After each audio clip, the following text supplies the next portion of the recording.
ভোর রাতে উঠে তাহাজ্জুদের সময় আল্লাহর কসম করে বলছি, তালতলার ভাইরা, কসবার ভাইরা, আল্লাহর শপথ করে বলছি, আল্লাহর কাছে যদি বলতে পারেন দেখবেন সাথে সাথে বলে শেষ করবেন, চোখের পানি ফেলে একটু সিজদায় গিয়ে একটু দোয়া ভালো করে একটু কাঁদতে কাঁদতে বলেন, যেমনে পারেন নিজের ভাষায় একটু আল্লাহর কাছে খুলে বলেন।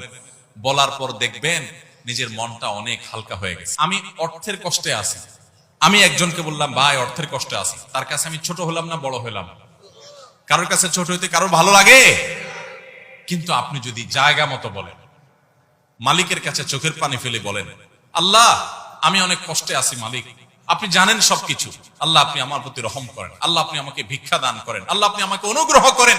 আপনি যদি আল্লাহর কাছে চোখের পানি ফেলে নিজের কষ্টের কথা বলেন, ভোর রাতে উঠে তাহাজ্জুদের সময় আল্লাহর কসম করে বলছি, তালতলার ভাইরা, কসবার ভাইরা, আল্লাহর শপথ করে বলছি, আল্লাহর কাছে যদি বলতে পারেন দেখবেন সাথে সাথে বলে শেষ করবেন, চোখের পানি ফেলে একটু সিজদায় গিয়ে একটু দোয়া ভালো করে একটু কাঁদতে কাঁদতে বলেন, যেমনে পারেন নিজের ভাষায় একটু আল্লাহর কাছে খুলে বলেন।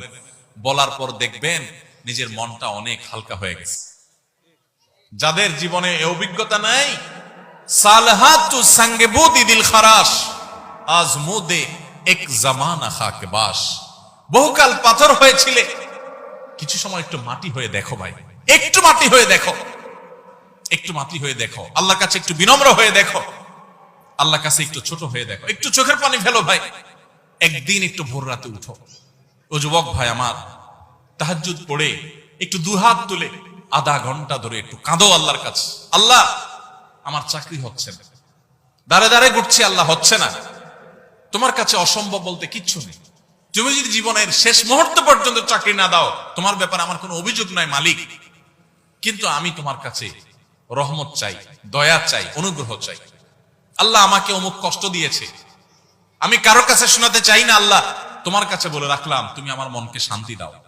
ভাইরা, আল্লাহর কাছে এভাবে যদি খুলে খুলে কথা বলেন না, আপনি দেখবেন কথা বলার পর আপনার মনটা হালকা হয়ে গেছে, অনেক শান্তি লাগছে, দেখবেন অনেক বেশি ভরসা পাবেন, অনেক বেশি আস্থা পাবেন। আল্লাহর শপথ করে বলছি, পরীক্ষা হলেও, পরীক্ষা করে হলেও আল্লাহর কাছে নিজের অভিযোগগুলো বলার অভ্যাস গড়ে তোলেন, চেষ্টা করেন। তাহাজ্জুদে পড়ে, তাহাজ্জুদে উঠতে পারেন না, দিনের বেলা রাতের বেলা 2 রাকাত নফল নামাজ পড়ে কোন একটা কোনায় দাঁড়িয়ে বসে দুহাত তুলে আল্লাহর কাছে একটু চোখের পানি ফেলেন, একটু চাইতে থাকেন। মুখে কিচ্ছু বলতে পারেন না, দরকার নাই, শুধু চোখের পানি ফেলেন আর মনের ভাষায় কথা বলেন।